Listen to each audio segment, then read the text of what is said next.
Hello, internet friends. Oh, hello. You know what? I realized I don't have our names on the screen. I Oh, don't, I how don't know will how they to, know which one of us is Lauren? right? These are dilemmas. These are dilemmas. I'll be Lauren. No, you be Lauren. I think you're Lauren. Show display names. There we go. Oh, check that out. Fixed it live, literally live. I fixed it. I feel You like I'm are problem screaming, solving no matter where you are. right? Yeah, Right. yeah. That's Okay. impressive.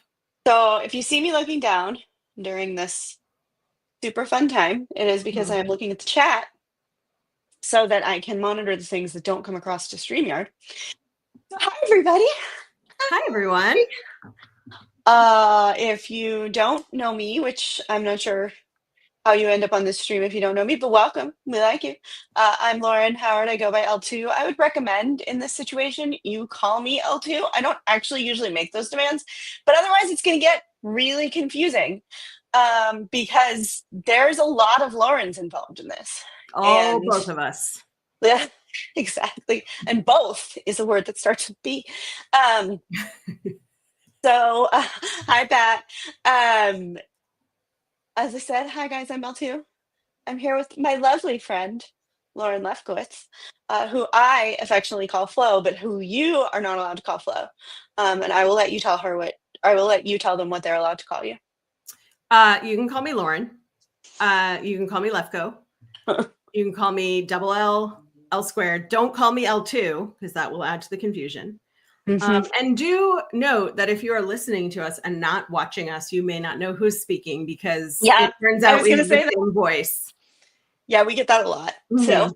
Yeah. um, you might know us individually. If you do, cool. Together, we are besties, and we are besties who met on LinkedIn and have actually seen each other in real life multiple times, which is wild. Yes. But we put together a live so that we could behave as we do publicly.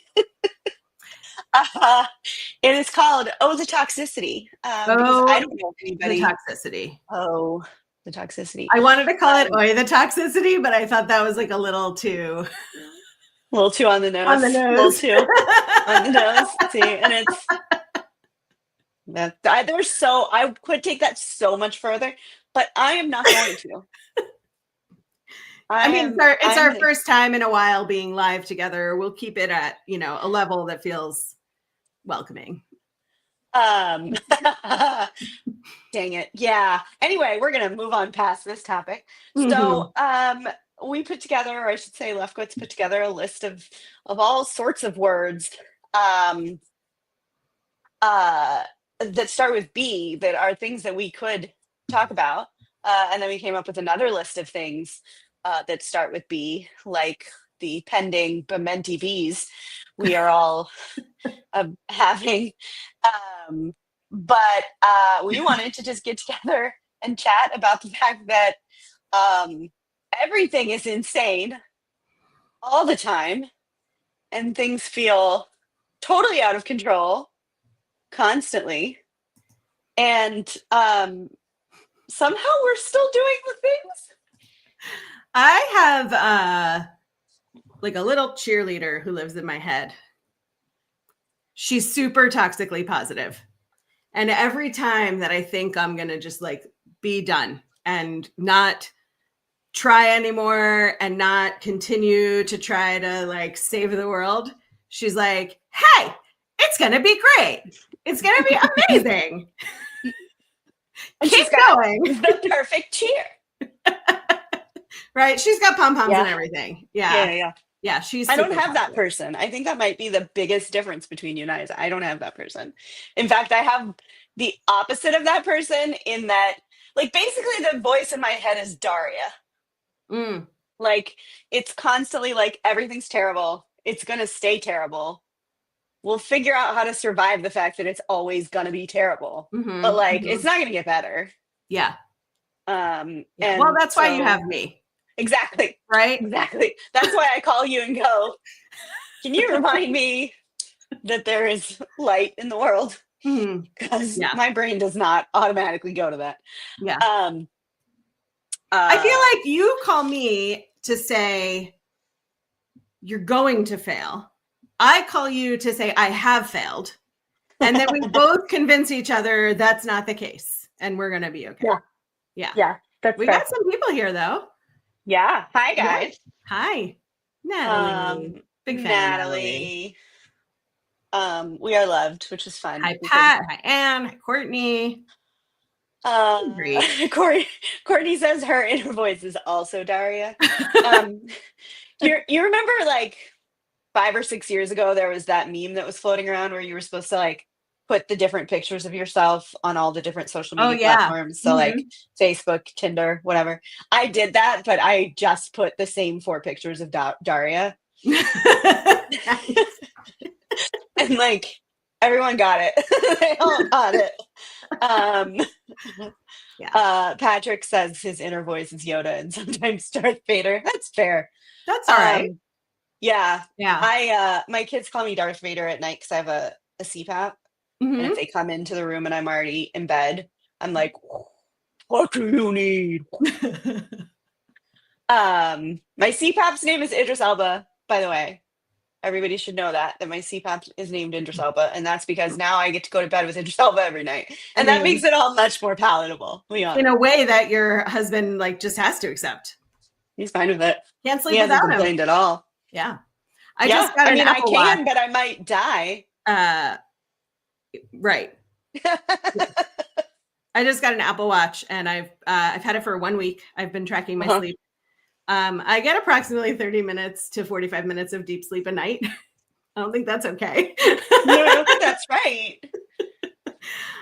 I mean, it's the technology's there. It might be time to go for a sleep study, Lauren Lefkowitz. Been there, done that.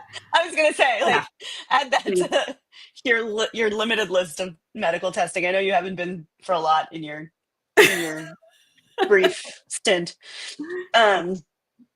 Anyway, so we want to talk about. I gave my inner critical voice the name Roger, and it's spelled with a D, and he's like adamant about that. Like, very specifically. Not only are you not doing it right, but you're also going to spell my name wrong. And I will remind you there's a D in there. Yeah.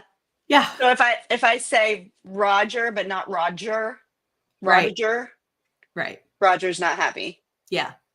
So my inner critical voice is named Lauren. Uh-oh. It's also my outer critical voice. Same. It's just a voice. Sometimes I call him. Sometimes Lauren's a lot, so I call it L2. Yeah. Just to cut right to the chase. Fair. For somebody who puts out like a lot of measured positivity on the internet, like that might be a little bit misleading. I feel like you're pretty honest out there. I feel like you make the really dark stuff funny enough that we can all think I'm traumatized just enough to be funny. We think, she must be joking. Oh, totally joking. I'm always like I'm always joking, but I'm never joking. Like I say I stuff, but I make it funny. Yeah. So that's how you get your point across. I went to a live networking event today. Ooh. Yeah. I'm going to make it worse for you. Speed networking for women. Oh, you would have hated it. You would have hated it. I loved it. And then I came home and I was like, I'm ready to go to bed for the night. It was 1:30. So I do really love the in-person stuff, but because I'm not like in it all the time anymore and I'm so virtual all the time, I feel like getting out there and using my voice and energy in person, like I could have slept in the car and I only was 10 minutes away from the event. But while I was there, sometimes I forget that like, because people don't know me and I'm just getting to know them, that when I throw out some dark humor, there's like an initial horrified face that people get. And I was talking about having broken my shoulders, and that like the joke from my friends was, oh, look who can't be a hand raiser. And I like giggled a little. And the woman I was sitting across from was like, who would say that to you? And I was like, oh, the nurse asked me for a high five. I established very quickly that I'm in it for the humor. So, you know, you just come at me with the funny. So this is not public knowledge, but because I have no filter, I will share it anyway. We are in the process of starting an actual podcast. And part of our poor podcast producer, he knows that I'm a smart ass. Like he knew that. I've known him for a while. He knew that. But I don't think he knew that I'm a dark smart ass. Because we were talking about some planning stuff like last week. And I said to him, well, I mean, like, actually, no, it wasn't me. It was Allie. Allie was explaining, he said, is there anything else that we should really incorporate? And Allie said, well, her dad's a really big part of everything that we've put together. And I really think it makes sense to include him. He was also in the field. And I burst out laughing. And Allie was like, what? And I was like, I mean, he's in a field. And she starts laughing. And then I start laughing. And our poor producer has no idea what's happening. And I was like, oh yeah, no, he's like, let's put it this way. He hasn't returned my calls in like 8.5 years. So rude. So rude. And he's like, you can tell that he like doesn't want to say it, but it's starting to click. And he was like, did your dad die? I was like, yeah, oh yes, that's when I said he's in a field. He is. Right. And he's very non-responsive. And he was like, oh, so this is like, come for the information on neurodivergence, stay for the dead dad jokes. And I'm like, that's the tagline right there. Like, because if you think I'm getting through an entire episode without making a comment about my dead dad. Yeah. Mm-hmm. Nope. Like that is like my dad died for the jokes. Yeah. I say this on Threads a lot. If you don't follow me, if you prefer me unhinged, you will see me a whole lot more unhinged on Threads than I am on LinkedIn. Not because I don't share the same stuff on LinkedIn, but because I have fewer opportunities to share during the day and I have to pick the best ones. I say on Threads all the time, if you don't like me at my dead dad jokes, you do not deserve me at my even darker dead dad jokes. So just know that that's what you're in for. Yes. Yeah, Jen, I'll work on the t-shirts.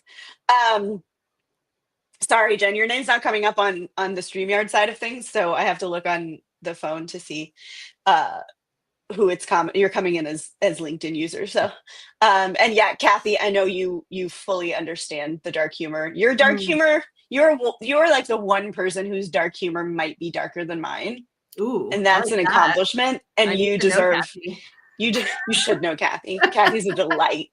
We love us some Kathy. Nice. Anyway, so like we'll get to more dead dad jokes, I promise. But we wanted to talk about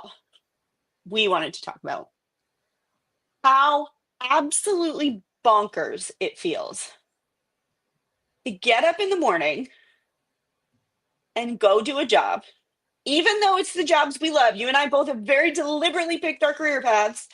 We both built our companies to do exactly what we wanted to do.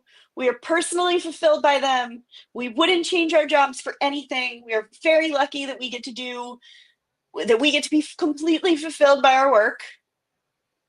And also, how crazy is it that we have to go to work every day pretending like everything's normal? Like it is bonkers. If we're sticking with the theme of using words that start with the letter B, bonkers, bananas, multiple bananas, not one banana. It is, yeah, no, it's like it's seven. It might even be like an entire tree. Of bananas. Yeah. I mean, I wake up every day and I think, is today the day that I'm going to wake up in a different timeline? It never is. This is my timeline. Cool. There are a lot of people and things I like in this timeline. There's a lot that gets worse every single day. And yet, you and I are both in industries. And if you don't know me, which you may not, because I'm on Lauren's network, the other Lauren's. No, I'm the other Lauren. I'm Two L2. Laurens. I'm on Lauren Howard's. Anyway, here we are. If you don't know me, I'm an executive coach, and I believe fine is a trap, and fine is the thing we say we are when we're like definitely not fine, because there is no such thing as fine. But if we say we're not fine, we're going to break. And so I live in this world where I preach every day, you can have the life you deserve. I work mostly with corporate people who like get stuck in this trap of the like good old rat race of, you know, being in the same muck every day, day after day, falling out of love with their careers. And I help them find freaking joy in their careers and excitement and set boundaries and emerge from burnout. And then like they walk out of their home or office and everything's on fire. You're like, oh, I'm still in the dumpster. And I'm like, just call me if you need anything. So, okay, I got to take a pause for a second because this is brilliant and I need to share it publicly. And I also need to see your face when you say it. Caitlin has given us this gem. Thank you, Caitlin. Thank you. That's a great hashtag. I don't know what your situation is, but we're initiating you into the Dead Dads Club. Come on in. Actually, we call it Dead Parents Club, but it's the same. Yeah, and I mean, I deal with the same thing, but I don't want to say on a more serious level, certainly on a more medical level, certainly on a more, I think we might face a little bit more powerlessness than you do. Not to say that the situation or the global situation is not disempowering for both of us, but like people come to us for relief and for clinical relief. And sometimes I can't give that to them because the things that they are struggling with are very real. Mm-hmm. And somewhere in there, and we manage to find it as best we can, but like somewhere in there, there's a balance where it's like, you know what? It's okay to be uncertain. It's okay to be uncomfortable. We don't want you to be in despair. Mm-hmm. We don't want you to be unable to get out of bed. But when you take a look at the world around you, if it feels bad to do that, that's probably correct. My dad, the one who's in the box, he was a psychiatrist, for those who don't know. And he always used to say that anxiety is your brain's better judgment telling you there's a problem. Which means not all anxiety is clinical. Not all of it is coming from an irrational part of your brain that's created by some biological process that makes you feel those things. Sometimes it's literally your brain going, red flag, red flag, red flag. I'm going to keep irritating you about this until you remove us from this danger. Right. And there's no medicine for that. You have to fix the problem or get away from the problem or choose to just subsist through the problem. And so I say this a lot, and we say this to our patients too, like, do we have a mental health crisis or do we have a late stage capitalism, everything's on fire crisis? I don't actually know the answer to that. But I know we get a lot of people who come to us abjectly miserable because their boss is abusive. They can't get a raise. They can't get a transfer that they've asked for and they deserve. They can't find another job because the job market's so uncertain. They don't know what to do in these 97 different awful situations that they're in. Yeah. And we're supposed to do what for them? Aside from listen. We can always listen. We can always, try to provide some of the coping strategies that we know work. And by we, I mean the very talented clinicians who work for us. But like people are coming to us with problems that are real. Not to say that mental illness isn't real, but it's there's treatments for it. There's no treatment for the fact that you can't afford to pay rent because your housing costs have gone up 3 times in the last 2 years. Right. There's no treatment for that. Yeah. There's Yeah. me saying, I'm sorry, that really sucks, and I wish I could fix it. So it's like, it's this, if I focus on it too much, Mm-hmm. I can't do anything. Yeah. I'm like useless because I feel like, I feel like I'm in a business that has been rendered completely obsolete by the fact that reality might be worse than the lies we tell ourselves about our own brains. Mm-hmm.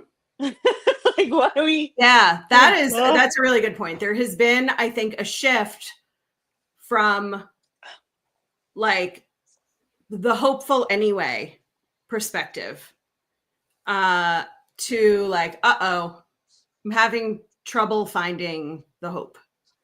And I think it's, capitalism, it's democracy in action. And somebody in the chat, Jen, asked you to say the anxiety thing again. And if you say it again, I want to comment on that also. Yeah. So it's something that my dad always used to say, that anxiety is your brain's better judgment telling you there's a problem. Mm-hmm. And I say that not wanting to make it seem like there is not an illness that causes anxiety or is anxiety and also is treatable, and that there are many modalities that you can use to treat anxiety. Mm-hmm. But there is this idea that if you have anxiety, it has to be treated. And in some cases, it's not an illness. It's actually exactly the biological function you're supposed to have when you're in a dangerous or unwelcome situation. Right. Right. It becomes a problem. And for me, it became a problem in all like exposure. I don't know, transparency. I don't know the word to use, but I have PTSD. I have both delightfully complex and acute PTSD. And it wasn't until the PTSD that came from the accident that I had that it all came together. And my anxiety went from, hey, this is the anxiety you need to keep the functional stuff going, and shifted to, we don't know when to not be anxious in here. Yeah. Like this is not okay. It's not normal. You don't have to get anxious about things that aren't happening. That could possibly happen if you happen to stand up, walk across the room in exactly that direction, catch your foot on the chair, and have another traumatic accident. And so I think that we're in a world now that is so hard to like simply exist in, that anxiety just pours at us. And someone just said in the chat, if a lion is about to eat you, you better be anxious. I mean, that's where anxiety comes from, right? Is like our pre this version of human lives, we were in a place where we had to look out for lions and fire and danger and all of that. And so we're wired to be on the lookout for our own safety and for the safety of the people that we care about and love. And in a world where there are actual dangers, maybe not as acute as a lion chasing me, which would like freak me out if I was walking down the street in my suburban neighborhood and there was a lion coming after me. But we are wired to find anxiety. And now the world is saying like, everything's super messy. Here's more to be anxious about. And I think there's a fine line. And this sort of, I think, leads into what we want to talk about tonight. 25 minutes into our conversation. We'll get there, I promise. Which is don't go into a maze with us, guys. You get to find your joy anyway. Despite the world being in the state that it's in, despite things being hard, despite things feeling uncertain, despite the fear of what could happen tomorrow or next week or next year, we still have the right and responsibility to find joy in the areas where we have choice. And I think we start to feel powerless because of all of the things that go on around us. And so we hibernate and we become hermits and we isolate. And I know you do not like isolation a lot because you talk about it all the time. I almost showed my shirt, be like, because isolation lies, and then I realized I'm wearing the other shirt, and that would Oh, have been yeah. really, Yeah. that would have been really confusing. We say isolation lies all the time, if for anybody who's not familiar with the concept, and that is something that I learned pretty early on in this journey, because I was very convinced as I was getting out of a really horrible environment that I was the only person who had ever felt like that. And when I started talking about it, I very quickly realized that it was all of us and we just weren't talking about it. And isolation begets more isolation. So once you're isolated, you just want more isolation. You want to go deeper and farther into that hole because nobody else understands what's happening in there. And if you share about it, they're going to think there's something wrong with you. And so you go deeper and deeper and farther into it. And so as a person who, if you give me the opportunity to be isolated, even if things are great, even if I'm the happiest I've ever been in my life, if you give me an opportunity to go disappear into a dark hole, I will be in that dark hole forever until someone pulls me out kicking and screaming. I have to remind myself on the regular that isolation lies, and that the things we tell ourselves about ourselves and our situations are almost never the reality. They are the function of the situation that we're in. Yeah. And that's sort of my MO too, is that I am also a great isolator.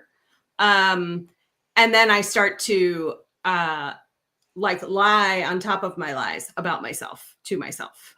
And something that I've learned in the last several years is like, I have this history, 20 years in corporate HR. I was everybody's helper. I was everybody's support. I was like honored and thrilled and flattered to be called into all of the rooms and to have seats at a lot of tables. And it made me think that my responsibility was to help others. And because I was called in on everything, I couldn't possibly be helped. So like it was my responsibility to figure out my own stuff. And if I couldn't figure out my own stuff, then it just couldn't be figured out.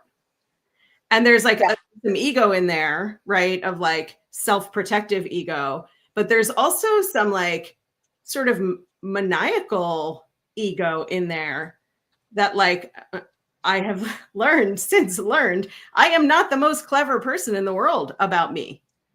It's shocking. It shocks me every time that somebody calls me out on my own stuff. And I'm like, why didn't I think of that? You know who does that for me? Who? You. Yeah, I do. You infuriate me to no end by sometimes simplifying things that I think are so complex. And you'll say like 6 words, and I'll be like, how about you get the fuck out of here? Because that is not. Maybe shut your mouth. Maybe don't. Why are you so loud? But you have the impeccable ability to take what could be the most chaotic, twisted web and go, yeah, no, the problem's here. And you're like, what? No. You don't understand, because there's this and there's this and then this. And you're like, nope, it's right there. Yeah. You fix that, all of this goes away. And it is both enlightening and incredible and so powerful and absolutely infuriating. You're welcome. Yeah, I know. I'm so lucky. I'm very lucky. That's what I love though, is that like when we do get willing to come out of isolation, especially the high achievers and the people pleasers and the helpers, when we do finally say to somebody, here's a thing I'm struggling with, and we trust somebody enough with our words and our feelings to have them like be able to say to us, I hear you saying this, or to ask a question, or to say like, there's a lot of stuff flying around here, but the main theme is this thing that I'm hearing. Let's talk more about that. It is at once infuriating and so unbelievably helpful. And like both of us came out of these very intense corporate careers, years and years and years of damaging, toxic, burnout worthy work. And both of us have lives that are really different than they were 4 or 5 years ago. And for me, that is because I allowed people to help me. And it started when I broke my shoulders and I like literally could not do anything by myself. I could not feed myself, let alone all of the other functions that your body needs. So I My was understanding is you still owe a nurse a high five. I do still owe a nurse a high five. Yeah. She's in my book. But to be humbled in that way and be like absolutely incapable of doing anything for myself led me to start trusting people with like more than wiping my butt, right? Which that's the most humbling thing, is to have somebody have to take you to the bathroom. But then to go back into my work life and to go back into like the workaholic tendencies I like to call them tendencies because it sounds softer than saying like the workaholic crap of working 80 to 100 hours a week. And keep Courtney's comment out because I want to address that. But going back into my corporate life and saying like how I was so willing to accept help when I didn't have another choice. And now I have choice. And I'm just sitting here all by myself saying it's terrible and it's never going to be different. And this is just how it is. And by letting people in and then like eventually hiring my own coach, which was like, I needed to be like pounded in the head to hire my own coach. I'd been coaching for 15 years and I was like, I don't need a coach. I'm all by myself over here. In my life is completely different. I live in like a little dream suburban Hallmark movie town in Delaware after living in DC for 30 years. And like one day I woke up and I was like, I'm going to go live in Delaware. And everybody around me was like, cool, go do that. Because I'd been doing the work and sharing all of the stuff and making choices that were better for me and made me happier. And I never would have done that if I hadn't allowed myself to not only ask for, but like also receive help. Like that was the hardest part. It was sometimes I would start by going to someone else, but then I wouldn't go to them until I had the problem and the solution. Yeah. Solved. Look at me. Look at how well I can solve my own problems. So actually being able to start trusting that I could go to people with challenges, with concerns, with problems, and really like dive into that stuff deeply. And that's where, Courtney, I think your comment comes in. Like, yeah, there is hope for you, my corporate burnout friend. There is that's like, that is the key, is to step out of like, this is the way it is. This is the way it has to be. A lot of the clients who come to work with me come from 6-figure jobs, director, VP, CEO type positions. And they say like, I don't want to start doing this work because I know if I go somewhere else and I move from marketing to, communications or out of HR and into operations, that I'm going to have to take 3 steps back and a big pay cut. And I have not had a client take a pay cut yet. Not all of them get raises because that's not everybody's priority, but everybody I work with who does the work comes out of it with better balance, better boundaries. Look at me, I'm doing all the B's. Better balance, better boundaries, better money. They don't all work, but a better relationship with money and with how like they earn their keep.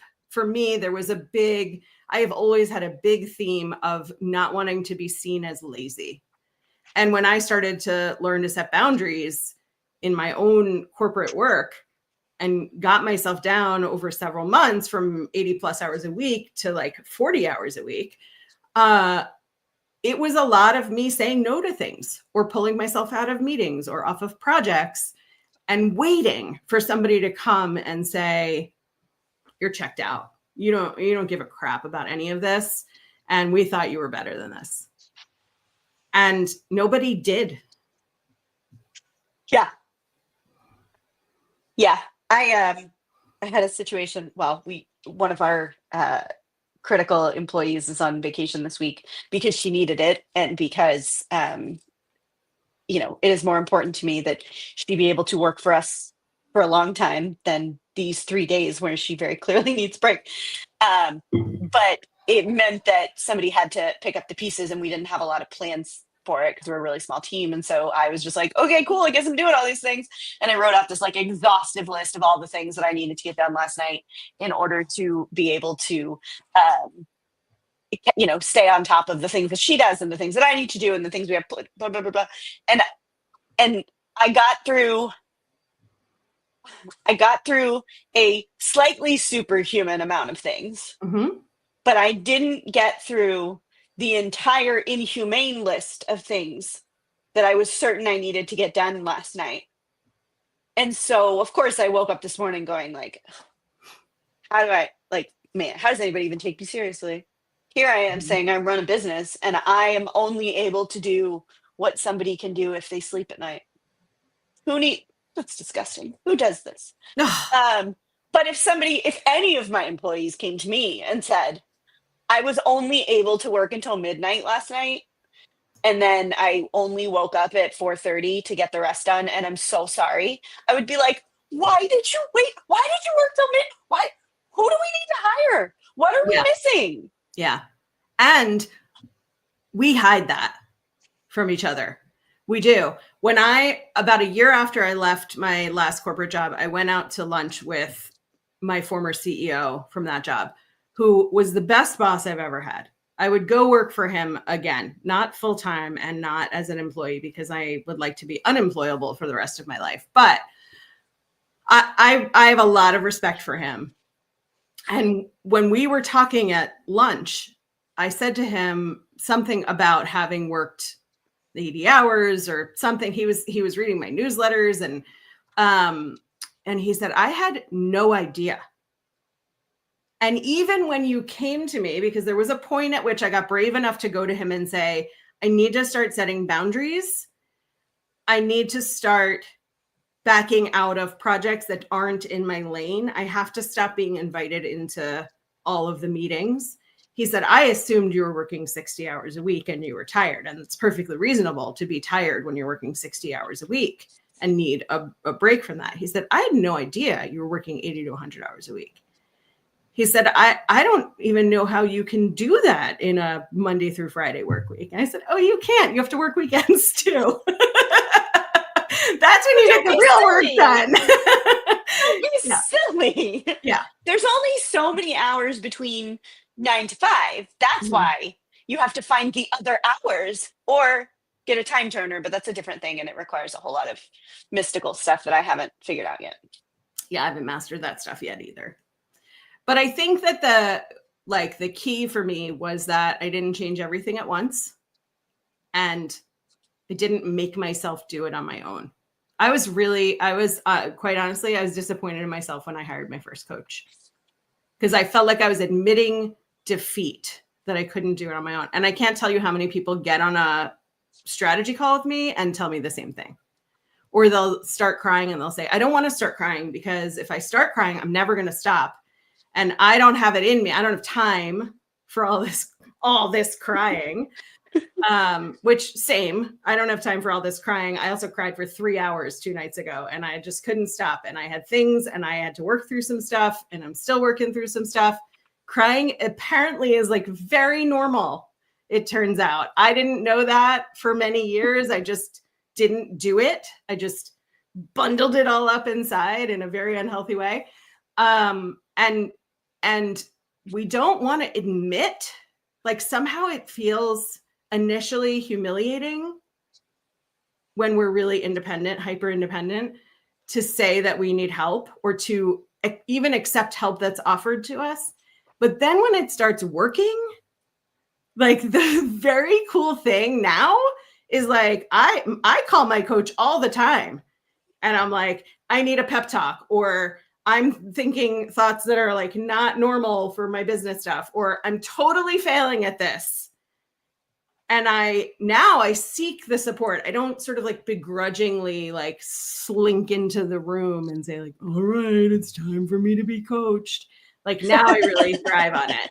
except for the times when I isolate, because old habits die hard, right? And it's a constant practice. It's a constant work in progress to not backslide into that hyper independence.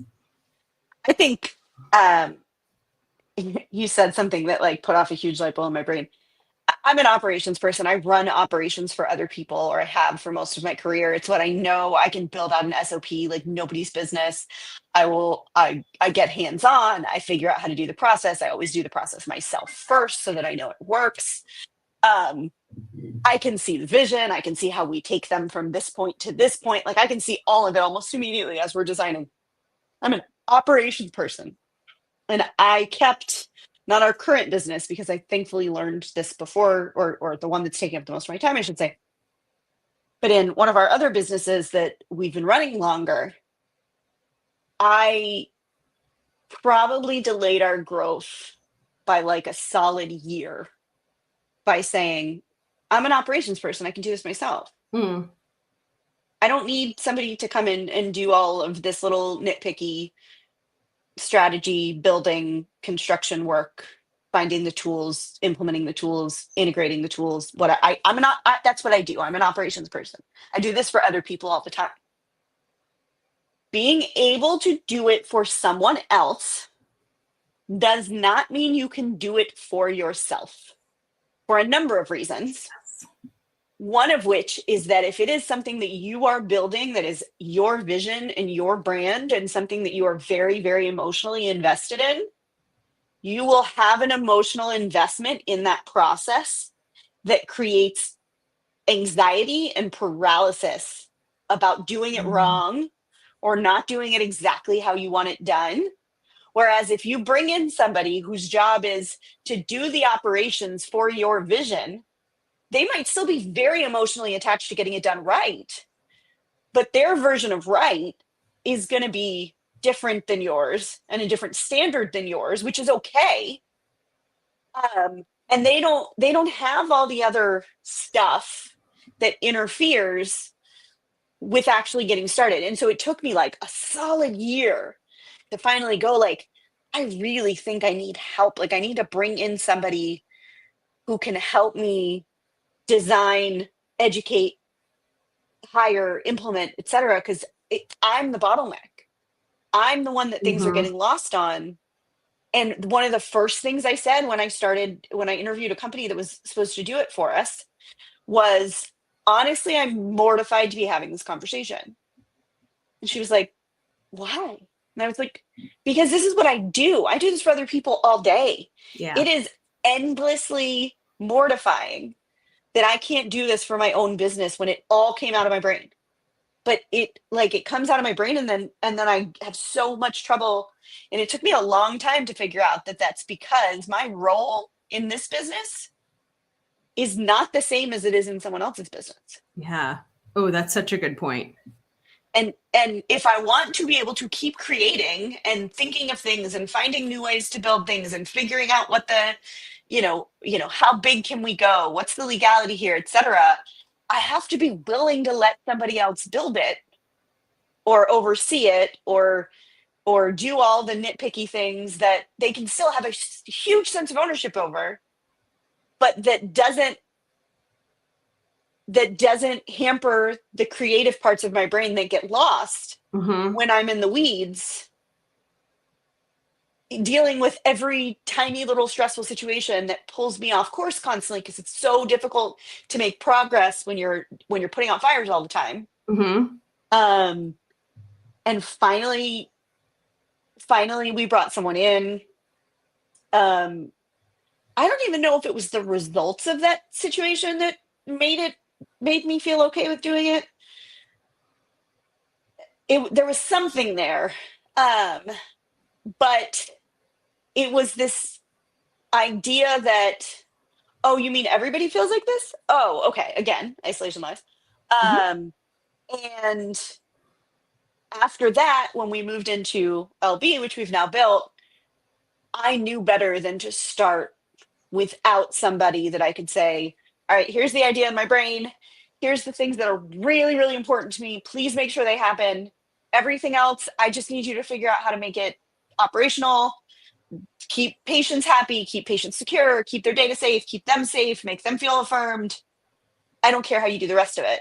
And then if Mm-hmm. you do something that I really don't like, that like I'll tell you, but odds are, you know me well enough to know what I'm gonna, how I'm, and you also know when to ask. Yeah. Um, and that's why we have a fully functioning operation now, because we're not sitting waiting for me to get out of the clouds where I spend a lot of time just thinking. And it feels like such wasted time for somebody who is very tactical and always wants to knock something off a list. Like I don't feel like I'm making progress or Mhm. doing anything important unless I'm knocking something off a list. Um, but the amount of time that I spend just thinking, like visualizing in my head, well, if we did this, it could get to this person who could then utilize this. And if we do it this way, we can cut the cost of it like this. And then we don't have to take insurance for it so that more people have access to it. But that's actual work Mhm. that takes a whole lot of time. And that until I had somebody who I could go, all right, here's the vision. Let me see the work product in 2 weeks. I created a situation where I was incapable of doing it, and Mhm. it probably took us a year to get out of it. And it has not been a problem here because I have Becca and she's a joy and she's never allowed to leave me. Oh, hi, Becca. Um, we love Becca. We love Becca. She's magic in so many ways. I very often say on LinkedIn, uh, Dawson didn't manage his own creek and Buffy didn't slay vampires alone. Like we are not meant to do everything all by ourselves. We need people. We need people around us. And if we're trying to do everything all of the time, whenever our brain wants to move, if we're bogged down in the things that our brain needs, that our brain doesn't then have time to do, we just have this like backlog of, you know, stuff running around. Yeah. There was another thing I wanted to hit on, though. We talked about this very briefly a while ago, as far as introducing or making times or time to accept joy or to Mm-hmm. find ways to experience joy, even though. Yeah. um, and there is actually a pretty well described pattern there that I want to talk through to explain why those pockets of joy are so important, especially when we are in this world where it feels like every day we're getting hit with something that makes it sometimes impossible to feel joy and other times disingenuous or selfish to feel Mm-hmm. joy. Um, I ran a practice many, many years ago where we did a lot of legal work, which meant we saw a lot of patients who had workers' comp. Mm-hmm. And we would do these evaluations for people who would get usually injured in like a physical way. They would hurt their back or hurt their whatever, hurt their shoulder. And then in part of that, or as part of the biological process of that injury, end up coming to see us because they were depressed or felt anxiety or had a PTSD reaction from their experience or any number of things. And the they almost always came in with the exact same pattern. I mean, like down to the ways that they would explain it. And this was a completely um it's not like these people knew each other, and it's not like it was all I mean, this was like over 10 years. Yeah. But the mechanism was almost always the same, which is that they would come in, they would get hurt at work. They would be in pain and uncomfortable and have, some of them had to have surgery. Some of them were out of work for a long time. Some of them, some of them would lose function of a body part. And usually they were in pain, uncomfortable, but still living their lives in whatever capacity they could. Um, were they unhappy? Yes. Were they depressed? No. Mm-hmm. Um, those same people, though, would kind of get gobbled up by this system. And whether it was a medical system that ran out of tools for them, meaning they've had every procedure possible and the shoulder's just not getting fixed, which is something that happens, or they were so mired in the bureaucracy of it that even though there were paths forward, getting to those paths was constant roadblocks and very difficult to access. And so they would be fine. They'd be fine. They'd be fine through all of these different trials and stupid stuff. And I say trials, I mean like emotional, personal trials, but then often litigation and really tough parts of dealing with lawyers and all this complicated stuff. And again, they might report being unhappy, but they were not reporting being depressed. And when you ask them what changed, and they would say, when my last appeal got denied, or when the doctor told me the shoulder's not getting better, or when my boss told me that no matter what I did, he would never let me back on the sales floor because I did this on purpose. And basically the light at the end of the tunnel, the thing that they were working toward, which is, I want my shoulder to work again, or I just want to access medical care through this system, or I want to get better enough to go back to work. The light at the end of the tunnel went out. Right. Because they couldn't get that thing that had been the thing that they were working toward. And so it's not the situation, it's the hopelessness that shows up when the situation is, when the last thing, the thing that you thought would be the thing that would solve all of this doesn't come to fruition. Yeah. And I don't know that we're looking for the last thing anymore, right? I think we might be past that. But I think finding those moments that even if they feel like they're misaligned with what's happening outside, we recognize that like laughing at things feels weird, because how can we be joyful in a time where things are so hard, either for ourselves or for other people we care about? Like, how can we laugh at those things? If you don't have a way to introduce that, then we are talking about turning a situational thing that is not inside of you, it is outside, and you are responding to it appropriately, to something that does become inside of you. And now we're talking about something that becomes a biological process of hopelessness and sometimes real major depression, and all sorts of other things that require medical intervention. And not to say that you couldn't get that before because you want to avoid that to begin with. And there's really good tools and modalities and things that you can to avoid that.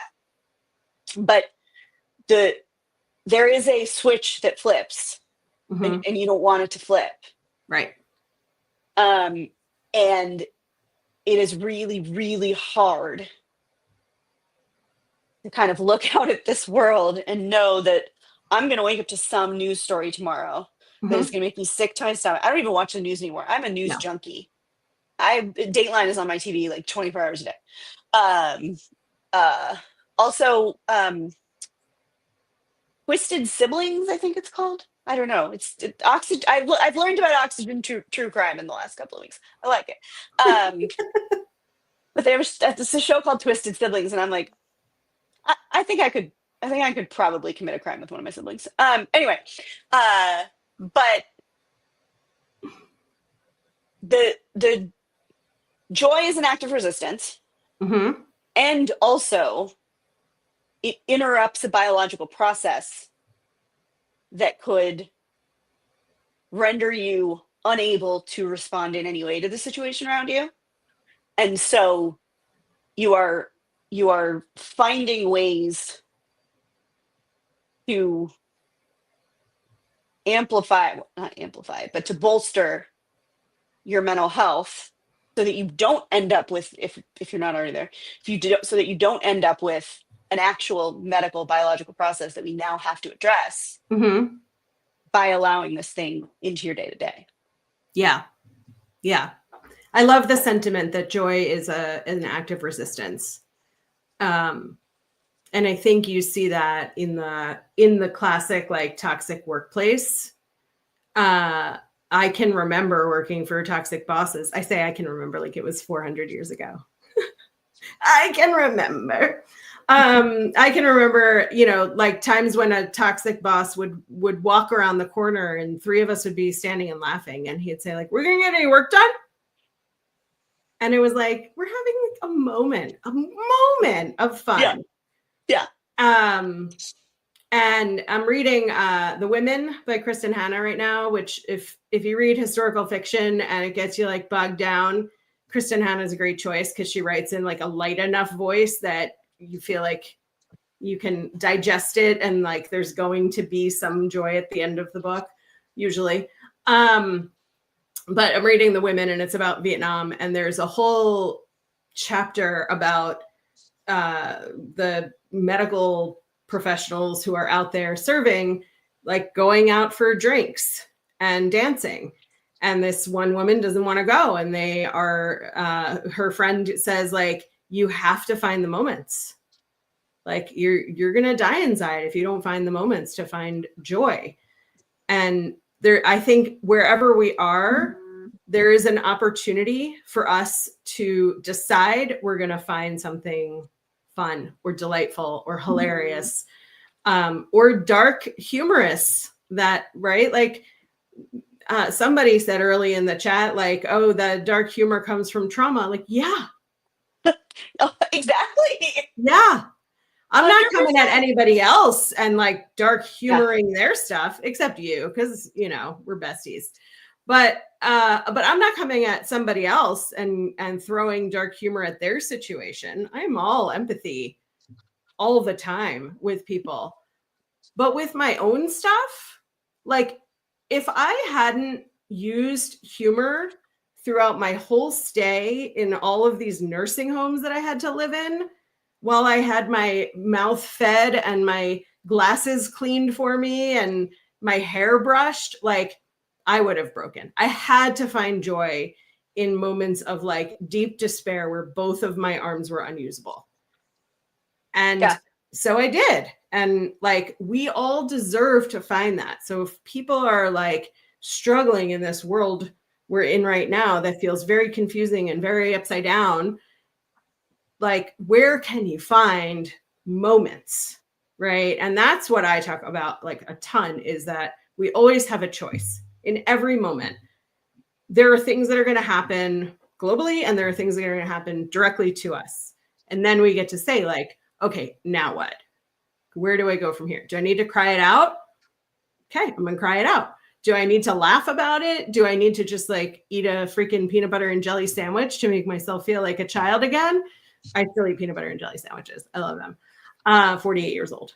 But like, where are we going to find a pocket of joy in all of this? And I don't know who came in and said, picture it's Kathy Ritter. It's Kathy. Picture it's Sicily, 1954.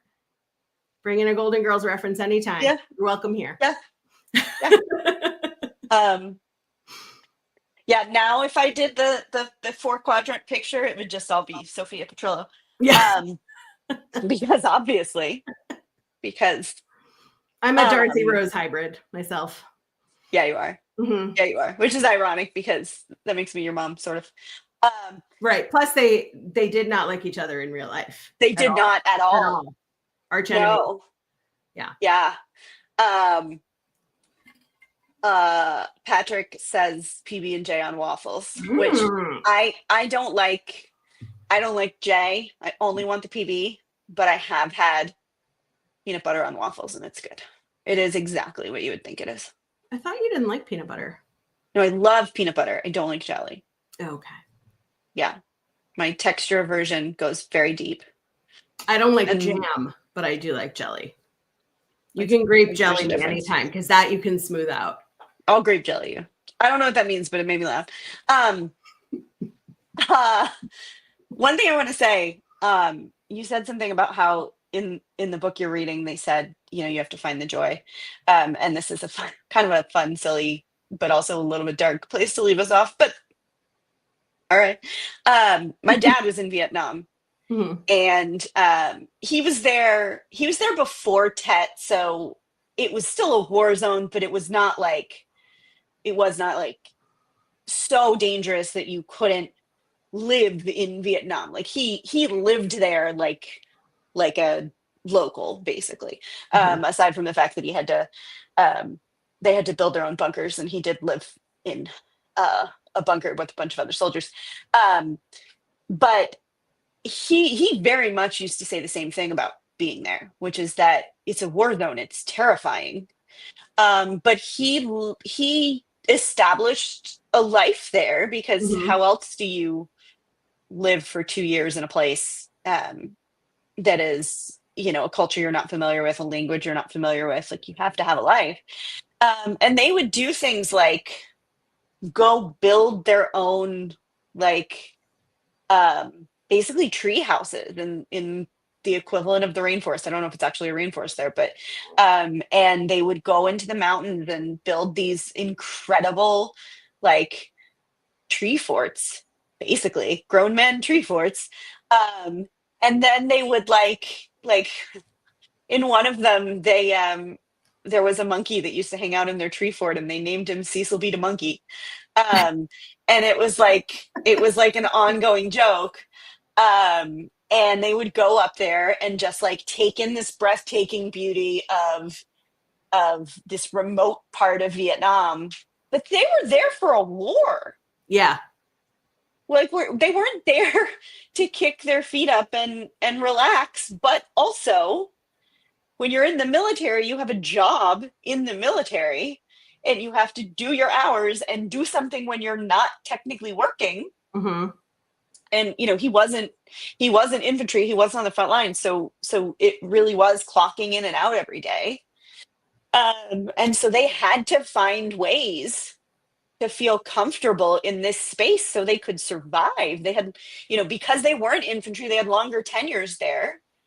And so he found basically like a salesman who showed him how to get all of the things that were super expensive in the United States. And they would, he would sell him, like he got this Japanese plate set that my mom still has, that the guy had shipped back to the US for him. So it was waiting for him when he finally moved back over stateside. But he used to like be able to go out and look and buy interesting things that he would keep for 50 years, and he did, Yeah. um, to like find a way to exist in this world. Mhm. Um, and so that very much rings true to what he always told me about that experience. Obviously, I was years, 20 years, at least 20 years, 30 years away from being born yet. So like didn't have anything to do with me. But like you you you don't name monkeys in the middle of outposts that you've built No, if you you're ask not them what their looking name is. right. It's I'm so sure. rude. Exactly. I, exactly. I'm sure he probably, had a given name and they were being, but like, you don't come up with clever replacement names for famous directors for random rhesus monkeys in the middle of a rainforest if you aren't trying to find some way to exist in this world so that it's not so hard. Right. Um, They also used to eat steak off of forks. Like, they didn't have plates, but they had these Mm. like amazing steaks that they would get at like the local markets, and so they would just stab it with a fork and like eat it like a popsicle. So really, his experience in Vietnam was just truly traumatic. It was in a lot of ways, but not from the, you know, not. They also used to like just go, like you could get like a lobster for 10 cents, like a whole ass Mm. lobster, and so like they would like go to the chow hall to get whatever like slop was going on the plate. And then they would be like, yeah, no, bro. All right, let's go. We have real food. And then eat, dine with their monkeys. Um, and one really important, somewhat confusing point, for everybody who's listening, my dad, he was a battalion surgeon. So he came into the Navy as an officer. There was nothing military about my dad. He got drafted. This was not part of the plan. But anyway, as an officer, the entire time he was in the military, he gave one order the whole time, and it was to a It was to a infantryman who brought an unrelated monkey into the barracks. And the only order he gave was get rid of the monkey because monkeys carry diseases, and he was worried that everybody that shared space and everything in the barracks were going to get whatever this communicable disease this monkey had was. It was not Cecil. My understanding is Cecil would have been welcome, but I don't know that. Maybe he was immunized. But that was the only order he gave the entire time that he was in the military, was get rid of the monkey. It's fair. So, which brings us back to bananas. Bananas. Full circle. Bananas conversation. It's amazing. Yeah. Get rid of the monkey. Bessie, if somebody wants to find you, yes, or spend some time with you doing all of the things you do professionally, where do they find you? Fineasatrap.com. I did get the domain before the line became famous. And of course, here on LinkedIn, I'm super active. And I have a link right at the top of my LinkedIn profile to set up a strategy call with me. And it is free and low to no pressure. Oh, Natasha, hey. Natasha reached out to me on text today and told me who she was. Like we weren't already friends. It was very cute. Natasha, I'm not going to say no to a monkey. I'm not my dad. Like, we're very similar. We were very similar. But if you want to get a monkey, that's fine. I'm just saying, please get your shots beforehand, because if it bites you, I can't help. Wonderful. And I will say personally, and I think I've said this already, but if you're thinking about working with a coach, you're looking potentially for an executive coach. I'm not a coach because I would be a very bad one. I'm not organized enough about other people's problems, unless they're one of my patients, which is different. But I will tell you that nobody has ever redirected me and calmed my chaos in quite a way, the way that my bestie does. And I say that as this person who is also hanging out does something very similar, but it's totally different. Not to say that they're not great, but this is a therapist. Next to me is a coach, and that's different. So if you're in one of those stuck places, which is not great or fun, I cannot recommend it more highly. Go set up your intro call with Flo, who you're not allowed to call Flo. I am, because I cannot tell you what clarity it will bring to at least what you feel like is unmanageable chaos, because I promise it is manageable, or the crap that you've got to cut out will become very clear pretty quickly. Thanks, bestie. Of course. All right, guys. I think Lefkowitz is going to go get a PB&J waffle, because now that's been put on her brain. Yeah, so that's right on my radar. Yeah. So we need to go. It's always a monkey disclaimer, Linda. Always. Always a monkey disclaimer. If you can find me on LinkedIn if you have questions or need anything. If you are in need of mental health support or a higher level of services, we have those available through LB Health. That does not mean that you have to, but it just means that we don't want you to leave something like this without knowing that there is support and help available. If we don't have it where you are, we will help you find it. We understand that the world out there is really, really hard and is not getting easier for any of us who actually have souls. So if you need to find a way to release some of that, we have a number of programs, including group programs that are only $5 right now. There's free programs for most healthcare professionals. But also, we would rather you find the support you need fast and with whoever it is available through than wait for us to have it for you. So feel free to reach out. All my information is on my Facebook, not Facebook. Don't go, you wouldn't be able to find my Facebook page anyway. I don't know. My LinkedIn page. And if you want to see me truly unhinged, like approximately 80 times a day, go find me on Threads at L_2. Unhinged. I say a lot of fuck words. So much so that we get a lot of patient referrals from Threads, and most of the requests, or not most, but many of the requests that we get from new patients on the form where it says, "Where did you find us?" literally say, "Your CEO says fuck on the internet." So that's an endorsement that I'm so glad that I get to call my own. And apparently, according to Natasha, soon we will have monkeys. Yes. We are grown-ups and we run a whole ass mental health company. All right, people. If you need anything, including encouragement to punch Nazis, you know where to find me. You should also know where to find Lauren Lefkowitz now. We will probably see you next week, same time, same same not Bat fine station. channel. Bat starts with B. Yes, it does. There you go. Yep. Have a good night, guys. All right. Love you lots. Be good. Bye.